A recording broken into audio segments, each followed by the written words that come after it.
Is that chicken, Jane? We need it down at that. Go around the far end. Go around the camera.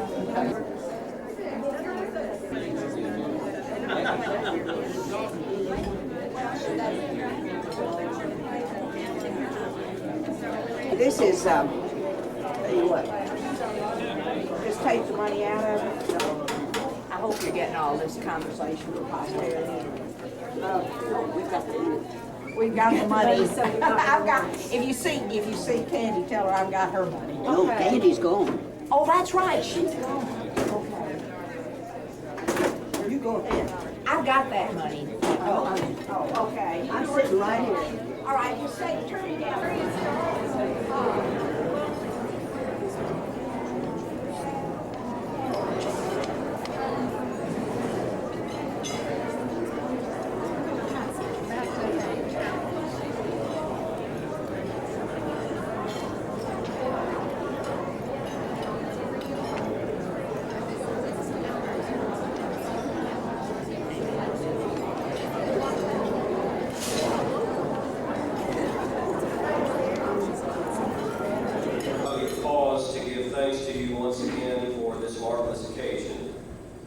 Give thanks to you for the many blessings you have provided in the past, for the blessings that you provide even now.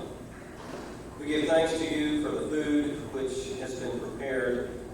We give thanks for the many people who have worked so hard to make this day a reality. We ask your blessing upon the time that we share together, that we would be strengthened by it and sent forth from this place to serve you faithfully. In Christ's name we pray. Amen. Our program is going to begin shortly. I can have all of the discovery singers and music makers and choir members to come forward at this time. The program will begin shortly. Your attention, please. If I can have your attention, please. The musical portion of our program today is provided by the Discovery Singers, 4th, 5th, and 6th grade choir, and the Music Makers, 1st, 2nd, and 3rd grade choir. We're going to sing two selections for you. The first one is just the Discovery Singers, and it's entitled, With the Help of the Spirit of the Lord.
Now this second song is a story about a man and a fish. I think you'll recognize it, but you have to really listen to the words to this one. We won't tell you the title.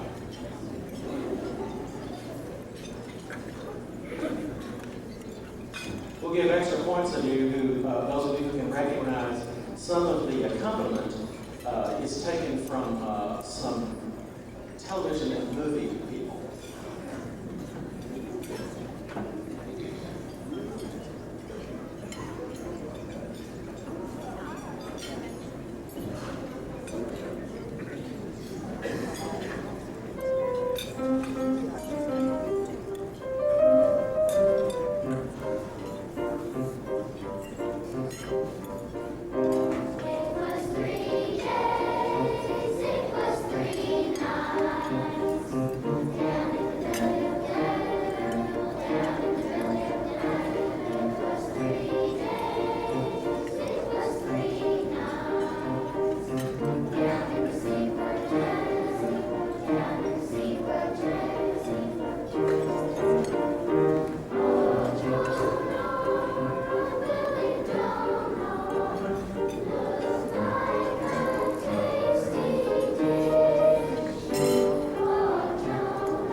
Actually, there's nothing.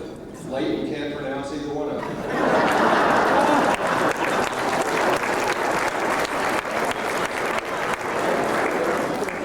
But you know, there are some other preachers who apparently cannot pronounce either one of them either, because I attended this morning's worship service, and I don't think I heard the word sesquicentennial once. So let's at least, as a group, on the count of three, say it any way you say it. But say it. 1, 2, 3. Sesquicentennial. All right, thank you.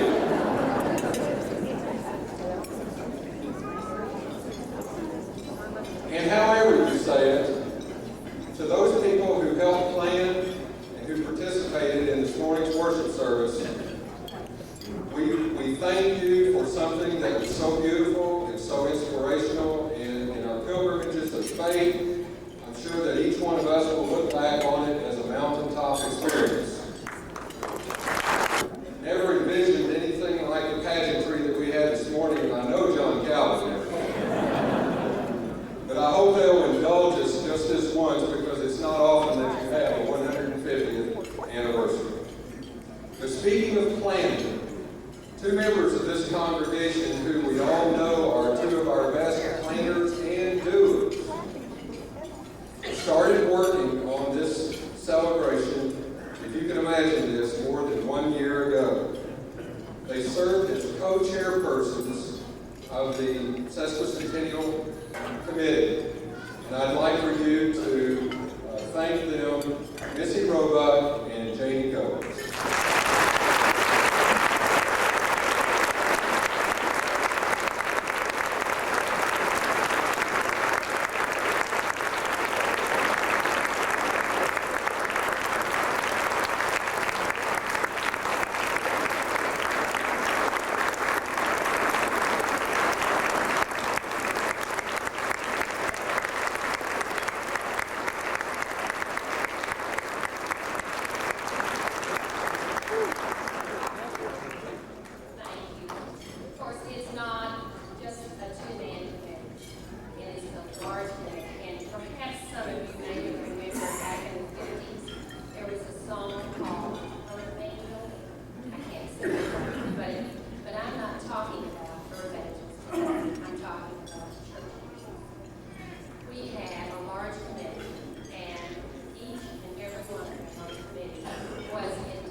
publicity, Carol Woods, our publicity, I think you will agree, has been absolutely fantastic.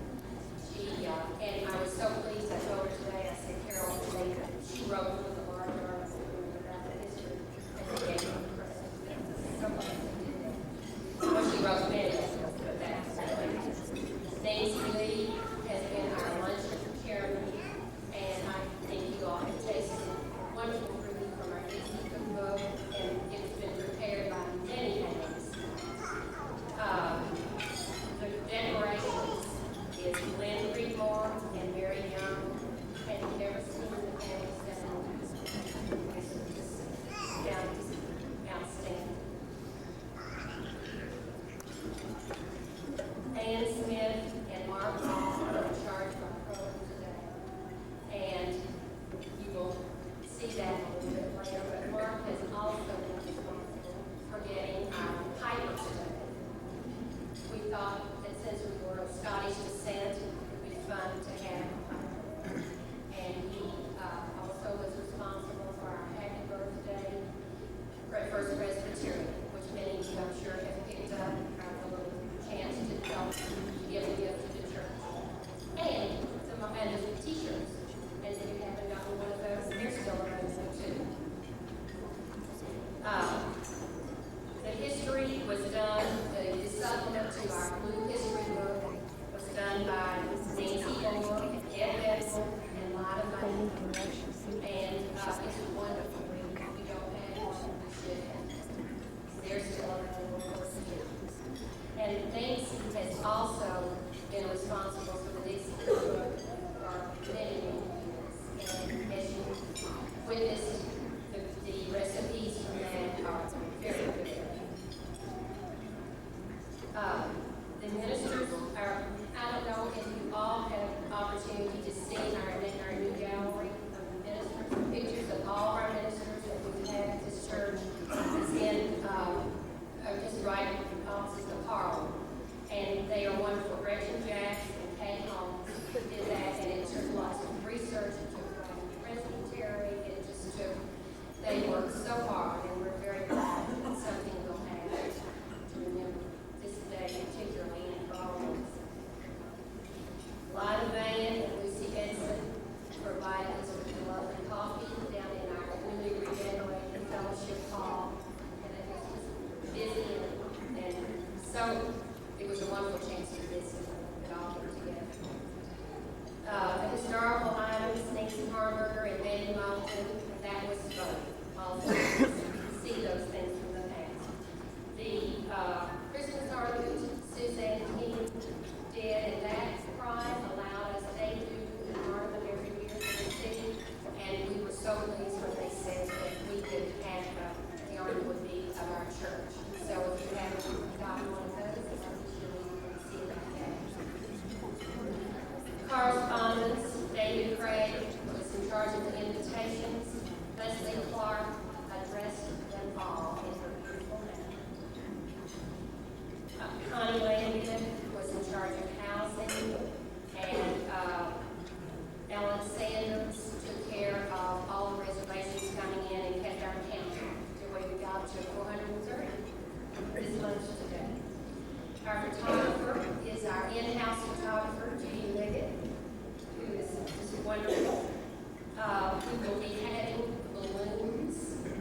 job, and we do appreciate it.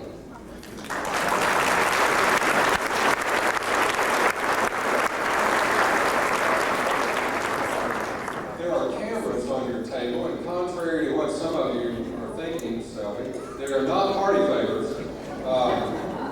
Please take the camera on your table and take photos of those around you. Use up all the film. That's what they're there for. And leave them on the table when you leave.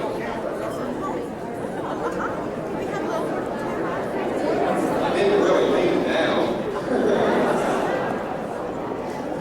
During this, what we'll call the finale of our sesquicentennial celebration, we would like to emphasize two things: our church history and some former pastors. You know, pastors, preachers, ministers, whatever you call them. They're on duty 24 hours a day, 7 days a week. When the newborn arrives, they're there, and when you put mommy or daddy in the grave, they're there. They dispense their love and their patience and their concern, and they endure our weaknesses. And often, we don't tell them thank you often enough. So today we're going to do that. If you can imagine, there was one preacher that this church had for 20 years who saw us through the Great Depression, World War II, the Korean War. For 20 years, from 1932 to 1952, he was what today we would call the man. And Dr. J.W. Hickman cannot be here today, but we can sure say thank you to his beautiful daughter who grew up in this church and who we're still fortunate enough to have, Mrs. Thelma Spear. Please stand.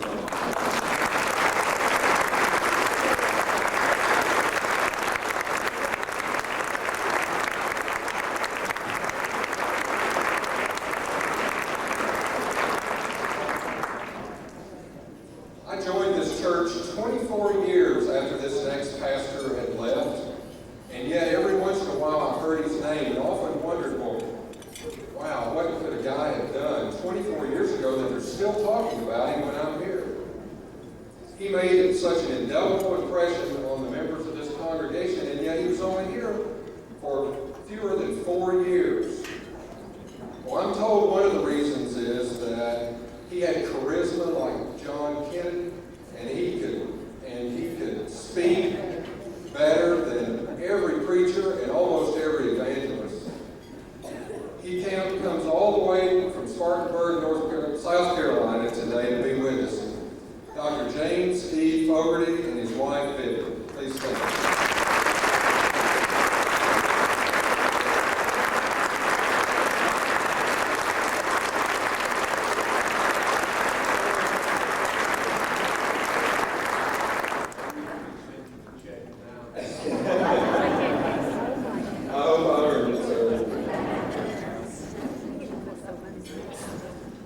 In 1956, Dr. Tom Gallagher came to this church, along with his wife and their son Tom, and he served for 14 years until 1970. And as many of you know, Dr. Gallagher died last year, and so he can't be with us. His wife is living, Alma. She resides in Clearwater, Florida, and she sends her love and all the best that she was unable to attend. When someone serves for 14 years, as Dr. Gallagher did, he or she deserves an assistant. And in August of 1961, some assistants arrived in the form of this man who served as a leader of the youth until he left our church in 1963 and became senior pastor of First Presbyterian Church in Alma. Now retired and living in Durant, Oklahoma, please welcome Ross Kirby and his wife, Joanne.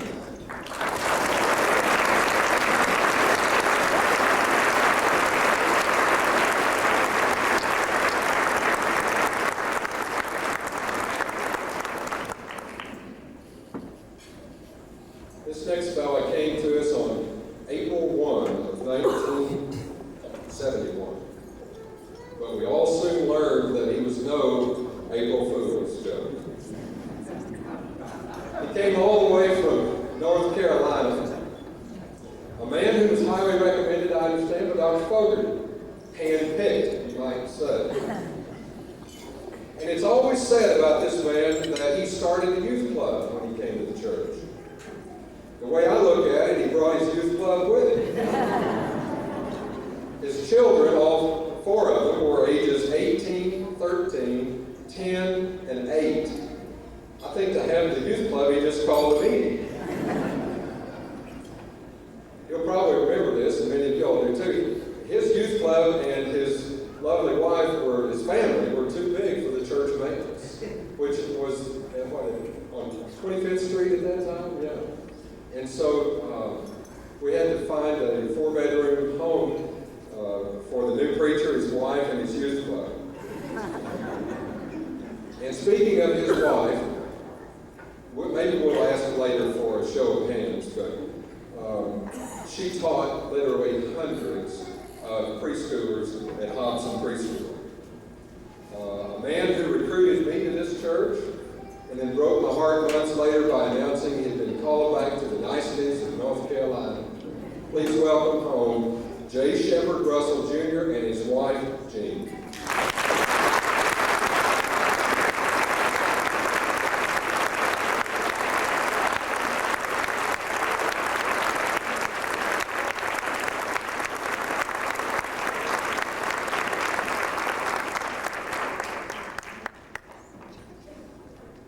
In the late 70s, our church was blessed, truly blessed, with an assistant minister, a guy who has really kept up with the church through the years. He's returned to visit on several occasions. Today, he's returned all the way from Westminster, Maryland, where he pastors at the First Presbyterian Church. Please welcome Steve Fleming and his wife, Brenda.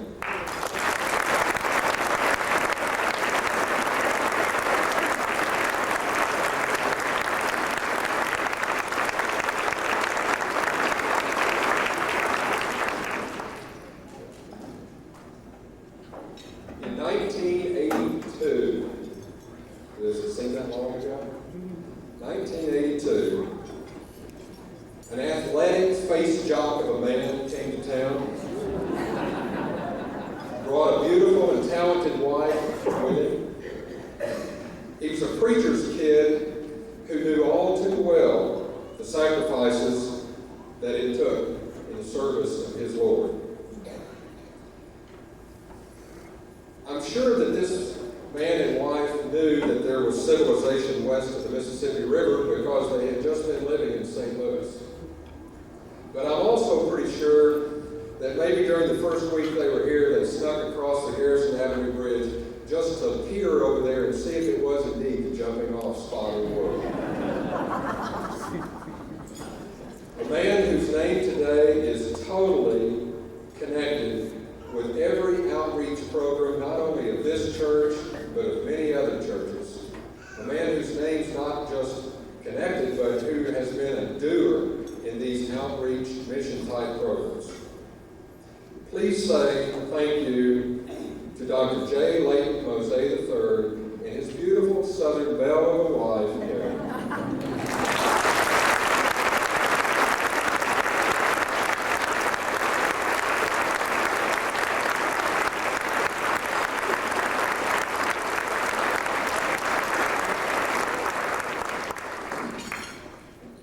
In 1992, a young man who looked too young to be from a seminary came to join us.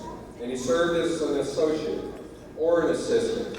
I tell you, back in those days, we were so wrapped up in titles. Do you realize that your title back then, sir, was Associate Pastor for Evangelism and Congregational Life?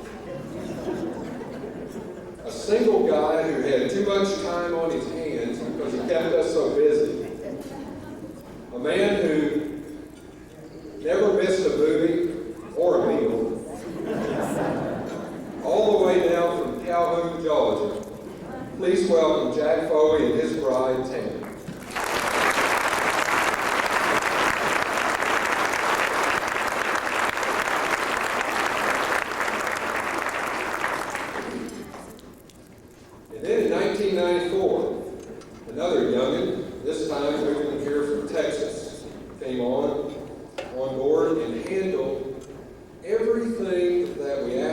do, and seemingly with a lot of ease. And he enjoyed every minute of it. We've come to love the singing of his wife and the crying and screaming of his 2 children. I may hear them now. Welcome, Stuart and Laura Smith.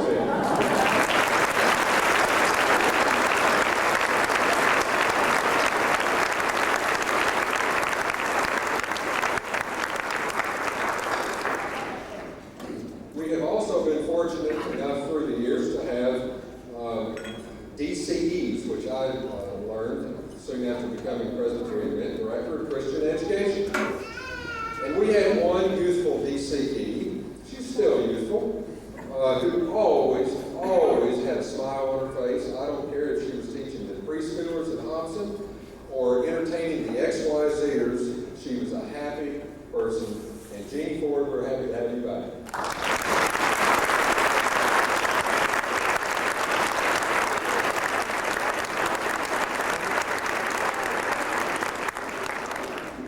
And speaking of smiles, we have it here with me now because there are so many of them.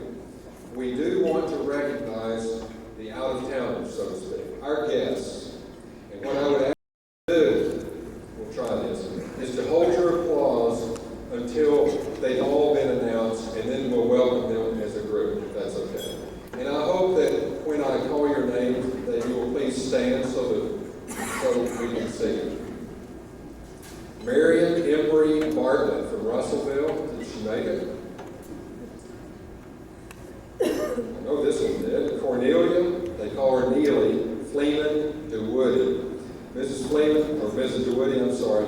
I understand that your mother was just synonymous, with First Presbyterian Church, Fort Smith, Arkansas. Miss Presbyterian.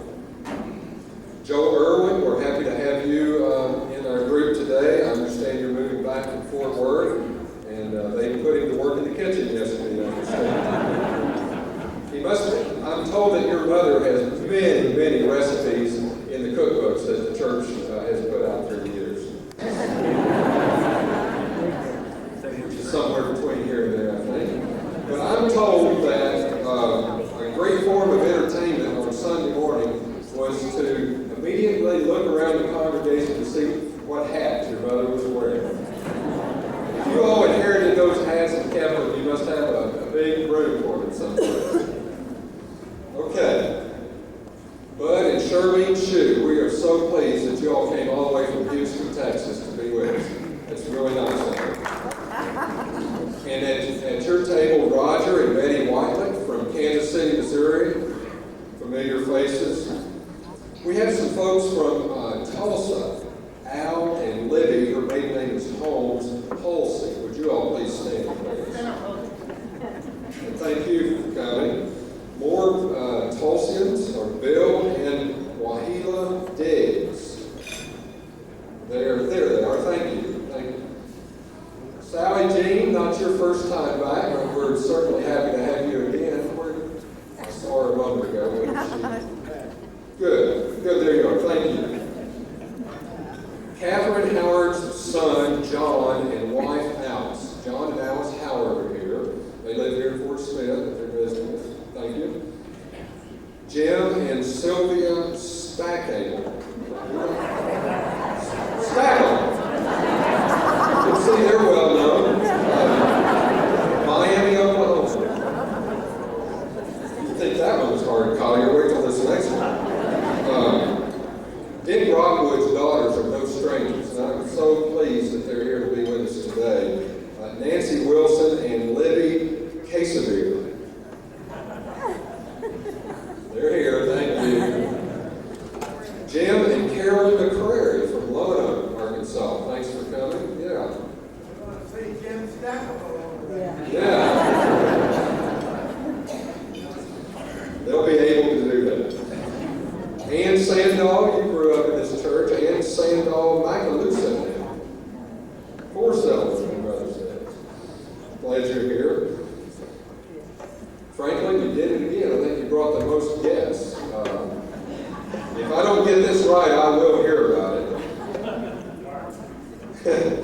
Dr. Brent and Lucia Laughlin your children, Lucia Lee, Lana, and Shepard, who I'm told was named after J. Shepard Russell. Thank you all for coming. And we have Dee Darnell. Glad you're back with us. Dee, where are you? Robert and Sarah Vaughn are here. And Nancy Hunter Weber. Are you here, Nancy? Thank you, thank you. Now, let's give them a round of applause.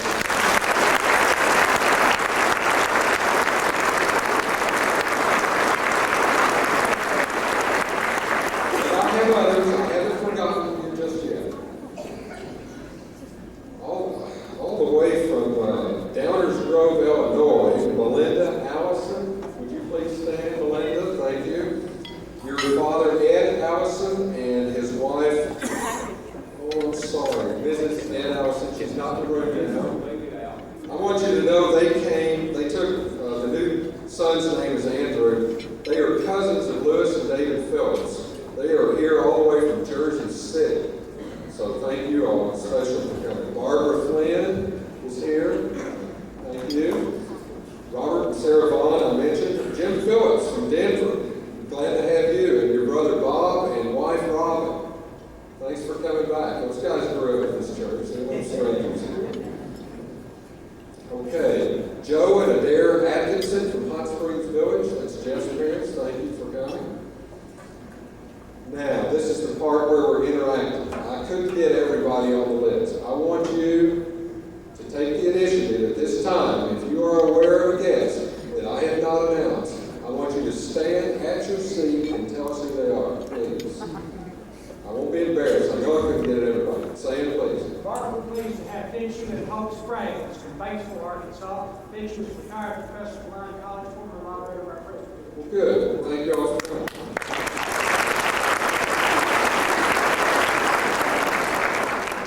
Anyone else? Okay.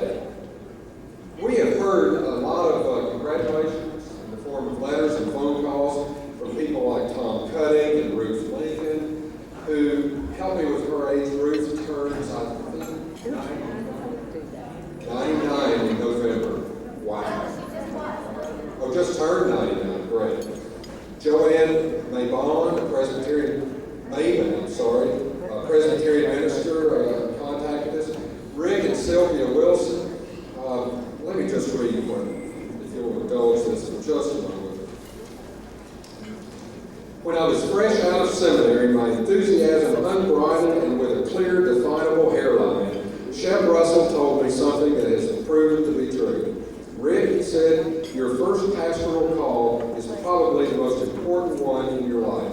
It sets the tone for your expectation and experience in the rest of your ministry. He was right on target. The love and acceptance I found graciously awaiting me in Shep and Jean, Jack Pollard, the church staff, and Leighton and Harriet, and all the members of this congregation helped to nurture me in faith and ministry. And Rick and Sylvia Wilson would have loved to have been here, but they just couldn't. Now, this is the part that will really expose me to criticism. You'll see what I mean. You realize there is, I think, only one 6-generation family for the church. We've researched this. Weiss Brewer, your kids, where are you, Weiss? Children? Yes. You guys constitute 6 generations of membership. Hugh would be the 6th one, little Hugh. Thank you very much. And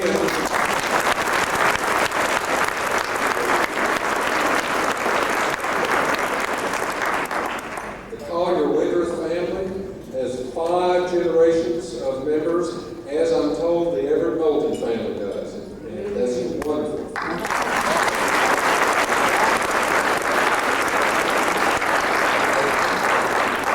Now, I'm going to give myself a chance off the hook here. Do we have any other multi-generation families? Yes. We have 5 generations in the Crane family. In the Cranes are 5 generations. Thank you.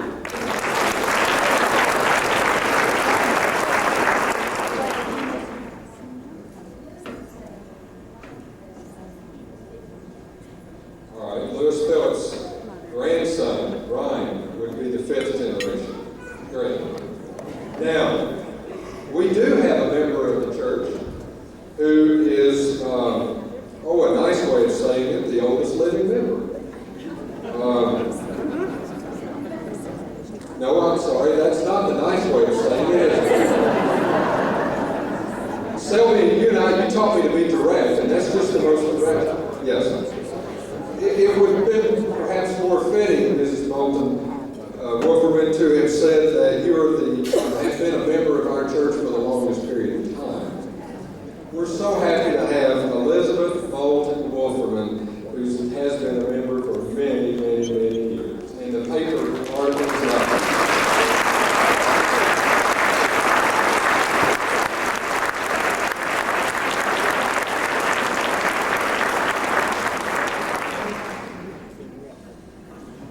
Before I introduce our program and guest speaker today, I want you to consider with me just for a moment what it really means to be 150 years old as a congregation. Long before the days of the internet, the shopping mall, the theme parks, the X generation, Nike and McDonald's, there was a Presbyterian church in Forsyth, Arkansas. A long time ago, before the turmoil of the Vietnam War, before psychedelic drugs, before integration of schools, before men in space, before automobiles and television, there was a First Presbyterian church in Forsyth, Arkansas.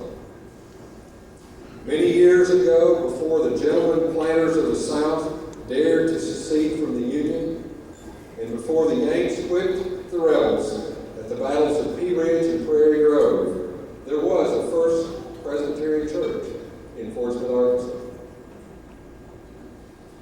There was just precious little history that Fort Smith encountered before that group of 5 people got together and started this church. Now, if you can imagine a day when horses were your wheels, when you bought and paid for things with $10 and $20 gold pieces, when you wore your guns on your hips, when Cherokee Indians were a common sight, when cotton was king, and when you really wanted to take a trip, you got on a riverboat. It was at that stage in history when those 5 people got together and started this great church. And now I'm going to introduce you to a lady from back east who has personally experienced the better part of this history here at First Presbyterian Church. You all help me welcome Miss Margaret Elizabeth Alexander.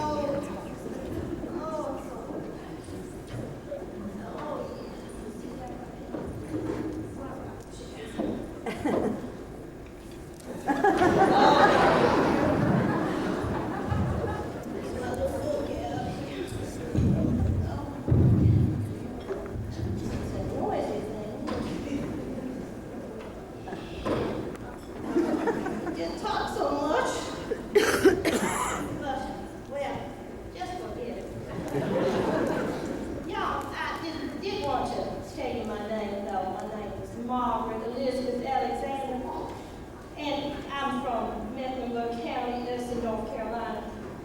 Well, we're Presbyterian, of course. And most days I just rock because, it's hard to do anything else, but I did want to remind you about some of the history, and I remember so much, I have lived a long time. Yes, I remember that little church. It was down by the river, a little wooden church, and it was on 2nd and B Streets. Started out as a Union church, and well, we did let other people in there to preach, we shared it with those Methodists. Can you believe that? Anyway, they were okay with it. And I understand that they raised the money to build that little church with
long, and that other man kept you a little bit too long, too. I apologize for him. You know, you can't do a thing with these young people anymore.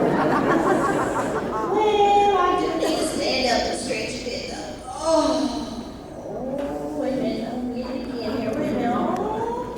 Okay, that's good. Oh, okay. You know, I love to sing. Did y'all know I like to sing? And I would just love to sing you a little song that was composed for this occasion, this auspicious occasion. And I am going to sing the verses, and you are going to sing the chorus, aren't you? Yeah. Yes, thank you very much. That is the right thing to say. Okay. Now, I'm going to tell you what the chorus is. And, you know, we were about in college these days. We didn't have 450 copies printed, so you just won't have to remember. Okay, here it goes. And it's to the tune of Jimmy Crack Corn. Everybody knows that one? Okay. And Miss Philly over here, she's a wonderful woman, too. Yes, she's going to play for us. So, here it goes. This is just the chorus now. We haven't started yet. Everybody understand now? All right. Okay. Give me first praise and I'll be there. Give me first praise and I'll be there. Give me first praise and I'll be there. 150 years old.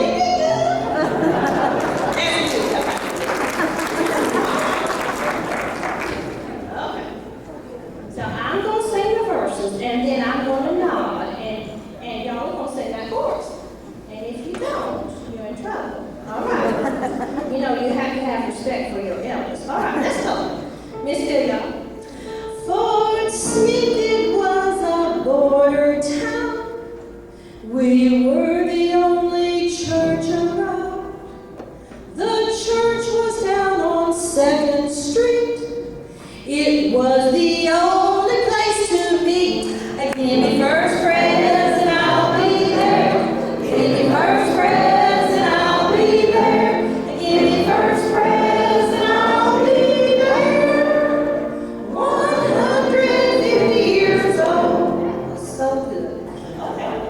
From Marshall, Washburn, Sample to McKay and Hickman, they both knew.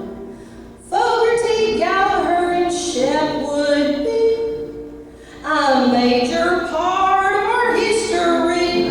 I give me first praise and I'll be there. I give me first praise and I'll be there. I give me first praise and I'll be there. 150 years old. Mrs. Maple started Ladies' Aid with women of First Pres they made. A group of dedicated gals that ministered and were great pals. Give me first praise and I'll be there. Give me first praise and I'll be there. Give me first praise and I'll be there. 150 years old. The women of our church all know to Dixie Cookbook they must go to learn the best of recipes, to bake a cake or give a tea. Give me first praise and I'll be there. Give me first praise and I'll be there. Give me first praise and I'll be there. 150 years old. As Presbyterians, we know committees are the way to go. We meet and meet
is ice, is Mountain Dew. Give me first press and I'll be there. Give me first press and I'll be there. Give me first press and I'll be there. 150 years old. Our leader is Leighton Mosey. He really is a saint, they say, with charm, good looks, and inward grace. His hair is never out of place. First press, I'll be there. Give me first press, and I'll be there. 150 years old. The old church has survived, that's clear. We sing and bless all those who are near. Today we gather to give cheers and hope that we might have more years. Give me first press and I'll be there. Give me first press and I'll be there. Give me first press and I'll be there. 150 years old. I'll take it.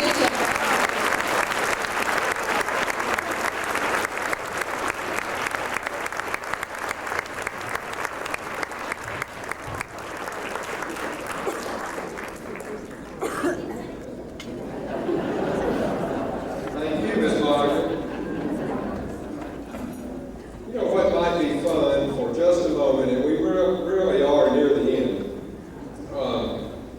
I think, for the sake of all Hobson teachers, and especially for Gene Russell and Irmgard Corbin, I wish that anyone in this room who has ever attended Hobson Preschool would stand. Look how many people we all have.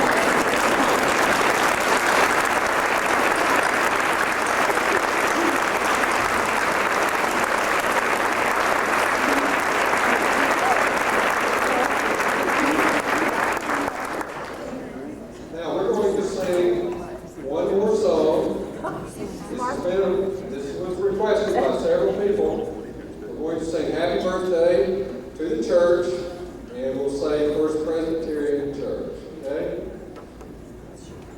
Happy birthday to you. Happy birthday to you. Happy birthday, First Presbyterian Church. Happy birthday to you. Now, what birthday celebration would be complete without balloons? If you look through that doorway, Mr. Bryson Brewer has those balloons and many, many more for the kids. And what he's asked is that the kids and anyone else who feels like they want a balloon to go out that door. He'll give you a balloon, and then we're going to have a balloon release out front. Before we do that, Dr. Mosey, would you give us the closing benediction, please? Let us share together in prayer. Through the changing years, your hand has guided us, O Lord, and now we pray to you as did our parents before us. We thank you for those who founded this church, for those whose sacrifices became the building blocks of your purpose for her, for all whose gifts and humble labors have preserved her against the relentless erosion of time, for all whose spiritual struggles have deepened her, for all whose vows made here have served your kingdom, and for all who have heard your word within these walls and answered in faith. Make us ever more faithful to you so that future generations, as they remember us, may rejoice as we do now. Now as you go forth from this place, may the grace of Christ attend you, the love of God surround you, the Holy Spirit keep you, that you may live in faith, abound in hope, and grow in love. Let the peace of Christ dwell in your hearts, and never forget to be thankful for what God has done for you.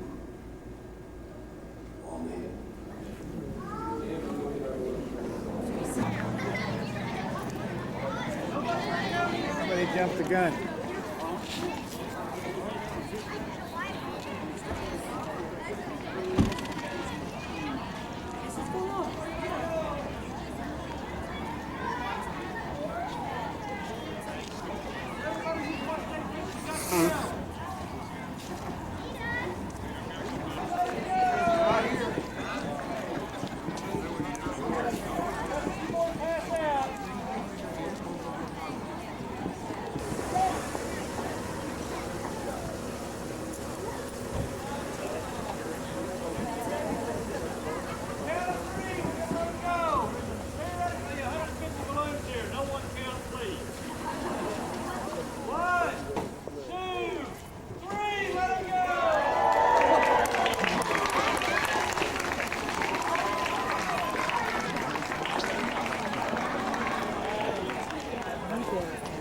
Finest wine, stand. Don't fight for the night.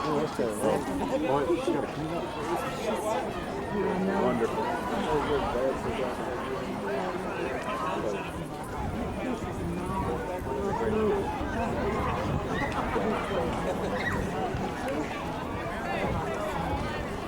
We were here.